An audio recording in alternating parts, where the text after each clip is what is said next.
Pancharatna Yatre, H.D. Kumaraswamy is spearheading the Janata Dal Secular or JDS's election campaign in Karnataka this time around. Behind the crowds at Pancharatna Yatre is the JDS adopting new techniques, strategies, campaign management ideas on a never before seen scale. On this episode of State of Play, I tell you what the JDS is doing in the run up to Karnataka Assembly elections. I am Anusha Ravi Sood. Welcome to the show. In previous episodes of State of Play, we had taken a look at what the Congress and the BJP are doing, whether it is at the leader level, the grassroots level, the kind of activities they are taking up, the kind of campaign they have in mind to further their prospects in the Karnataka Assembly elections. This episode is all about the JDS. What is the party doing in its back room, in its war room? What are the kind of initiatives it has taken to be implemented on ground? And what are its leaders doing to ensure that the JDS increases not just its vote share, but also the number of seats in the Karnataka Assembly elections? First of all, the JDS is doing something that it should have done many years ago, breaking away from convention. The JDS this time around is doing things differently than what it has been doing in the last 2 decades at least. For starters, much like the BJP and the Congress, the JDS too this time around has onboarded political strategists, campaign management firms to help strategize its election plan in Karnataka. While some may presume that the JDS is late to this party of political strategy and consultancy, etc., it isn't true, really. Former Prime Minister H.D. Deve Gowda was one of the first politicians in India to ever use surveys, ground survey data by psephologists, not by party men, not by cadres, not by leaders. But H.D. Deve Gowda, way back in the 90s, had used data collated by psephologists going door to door on the ground surveys as a feedback mechanism to not just draw up JDS's election campaign or political campaign, but also choose candidates and vote distribution patterns, etc. So in that sense, the JDS has simply gone back to basics, something it had forgotten in the last 2 decades. This time around, H.D. Kumaraswamy is simply deploying the same strategy at a large scale. What is interesting, though, is that the political consultancy professionals that are with the JDS for this election were those who have worked previously with the BJP. In 2018, the same set of professionals worked for the BJP's campaign. Specifics then. H.D. Kumaraswamy has made himself the face of JDS's campaign this election season. He's touring the entire state. He's coordinating with multiple wings of the JDS. In fact, youth wing members of the JDS insist that this time around, they have been encouraged to participate not just in implementing or not just in acting as messengers, taking the party's message and going and delivering it to the people, but being an active part of strategy and election management. H.D. Kumaraswamy is coordinating with multiple wings of the JDS to take his plan forward, to take JDS's election strategy, election management plan forward. He is also holding talks with leaders, attempting to woo leaders who want to leave the party. In fact, holding talks with leaders of Congress and BJP and welcoming them into the JDS fold as well. Although H.D. Deve Gowda is still very much a part of the decision-making process, his health and age has made his mobility limited, but H.D. Kumaraswamy is at the forefront of JDS's election campaign this time around. While the BJP is yet to release its manifesto, while the Congress is announcing its guarantees, so far the Congress has announced 3 guarantees, not waiting for its manifesto, the JDS has taken it one step forward. JDS was the first political party to begin its election campaign. Last year is when the JDS actually started the Pancharatna Yatra, and it has been on the ground for more number of days than the Congress or the BJP cadres and leaders. And the Pancharatna Yatra has been very clear about JDS's plan for the state from day one. They have 5 promises, 5 assurances: free healthcare, free education, housing for all, employment with a focus on women and youth, and then comes farmer-friendly initiatives. Now, these are the 5 promises that JDS, led by H.D. Kumaraswamy, is already taking to the people. The statewide Yatra too is nothing new for the JDS. H.D. Kumaraswamy is spearheading the Pancharatna Yatra, which has actually taken a leaf out of H.D. Deve Gowda's book. Way back in 1994, H.D. Deve Gowda too had gone on a similar yatra across the state, bringing him a lot of fan following, bringing him a lot of appreciation and acceptance by the voters. What H.D. Kumaraswamy is doing along with the yatra is also Grama Vastavya program, extending his yatre to a village stay. During village stays, H.D. Kumaraswamy is able to interact with a lot of people. So JDS leaders insist that bringing together the Pancharatna Yatra and the Grama Vastavya has helped the party not just take their ideas to people, but also talk to people, interact with them, attempt to have a conversation at the ground level. Cardos point out to how in previous elections, JDS's election strategies or outreach program largely was limited to conventions, to rallies, to public meetings where you invite leaders to address people, address a gathering. But this time around, they have taken the campaign to the people instead of people to a venue. JDS is fully aware of its limitations. Unlike the BJP and the Congress, the BJP, of course, has the most resources than the Congress as both national parties. But JDS, a regional party, has always been quite public about its limitations when it comes to resources. The limitations are also in terms of reach. Unlike the Congress that has a thin spread across the state and BJP that has very, very strong spread in some parts of the state, the JDS's reach, the JDS's cadre, its presence is much smaller. But the JDS is using this to its advantage and not really worrying too much about it. When you think of JDS, people generally think of Mysore, Hassan, Mandya, Ramnagara, Bengaluru rural as the regions where this party has some hold, some sway. But the JDS also has considerable presence in different parts of the state. Take, for example, Bidar or Yadgir or Raichur, Vijaypura. These are districts where the JDS has cadres, voters, leaders as well.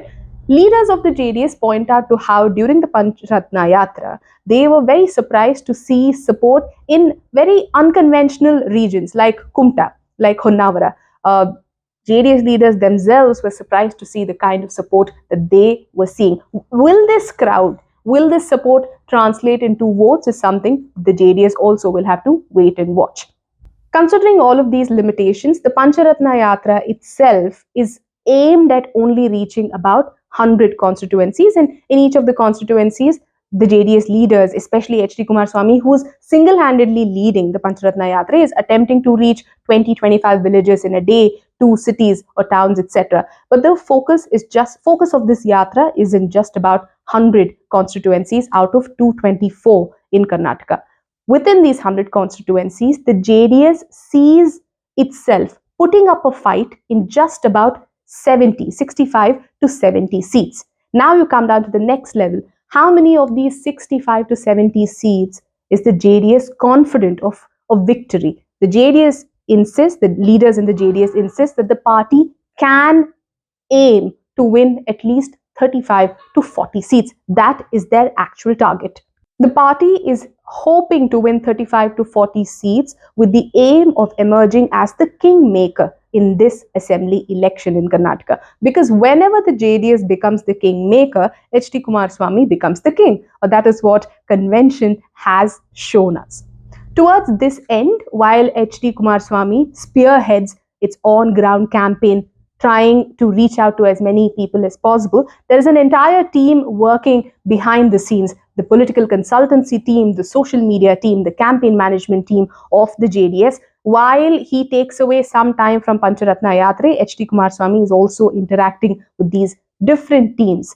You see, this time around, the social media game of JDS has also seen improvement. It is quite on par with the BJP. Meanwhile, the private political consultancy firm that the JDS has hired carries out ground surveys on a daily basis.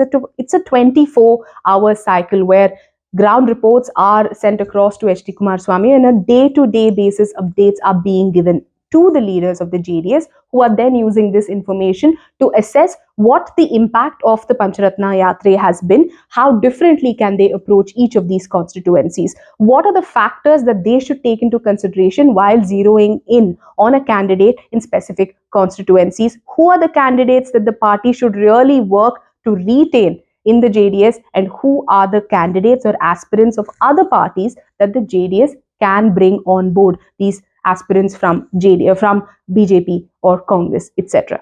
In the 2018 Karnataka Assembly elections, the JDS had won 37 seats with a vote share of 18.3%. In 2013, its performance was much better. The party had won 40 seats with a vote share of about 20%.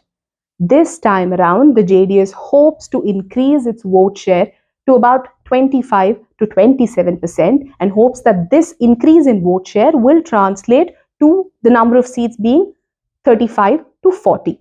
The JDS is especially focusing on seats in which it lost with a very thin margin, less than 10,000 votes margin, hoping that even a slight increase in vote share will ensure that the JDS wins that particular seat.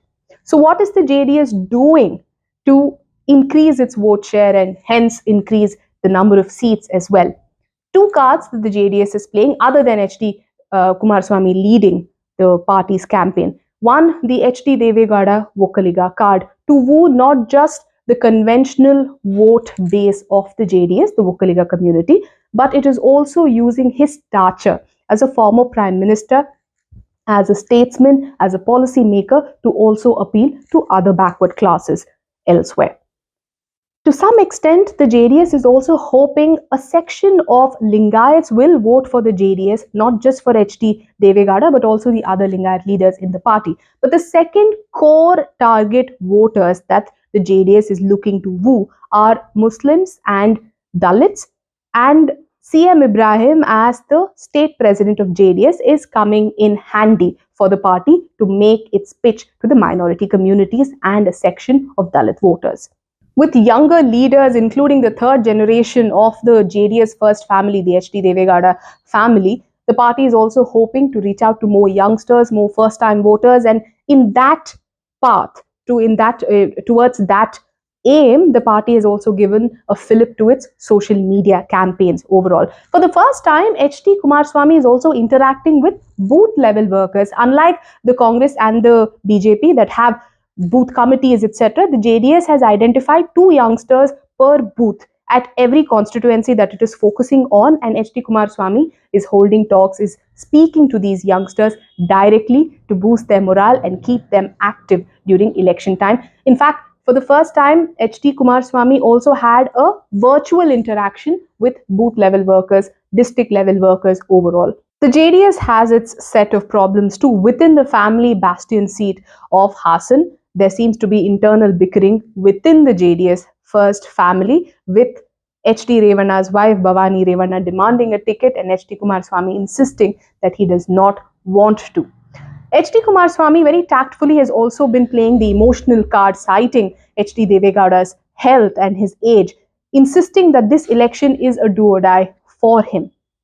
HD Kumaraswamy, in every public interaction, has made emotional appeals, asking people to give the JDS a chance, break away from choosing between 2 national parties, the BJP and the Congress.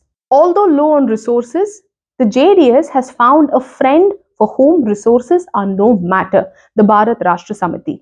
Telangana Chief Minister Chandrasekhar Rao's party has been more than happy, more than welcoming to accommodate the JDS's demands and requirements when it comes to Karnataka Assembly elections. Although the 2 parties have not announced any alliance, the BRS has been very categorical in stating that it is backing the JDS this election season. The BRS, previously TRS, may not field any candidate in Karnataka. So far, no seat sharing has been discussed between the 2 parties, but the JDS is receiving support in terms of cadres, in terms of assistance, in terms of resources from BRS's Chandrasekhar Rao as well.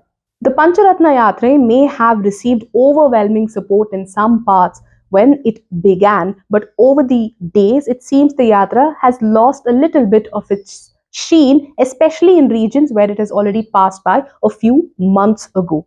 The JDS not being able to sustain its grassroots level activity in these regions is becoming problematic for the party, but the party is still confident that it will be able to increase its vote share compared to the 2018 assembly elections. With internal surveys and assessments of both national parties, the BJP and the Congress, showing that no one party is currently, with elections still a couple of months away, currently, if elections are held today, internal surveys of both the Congress and the BJP have insisted that no party will reach the halfway mark, while the Congress has an edge, has an advantage with about 90 to 103 seats. The JDS looks at this as an opportunity for when there is a broken mandate, both parties turn to the JDS. There is a change in the kind of status quo between the BJP and the JDS as well.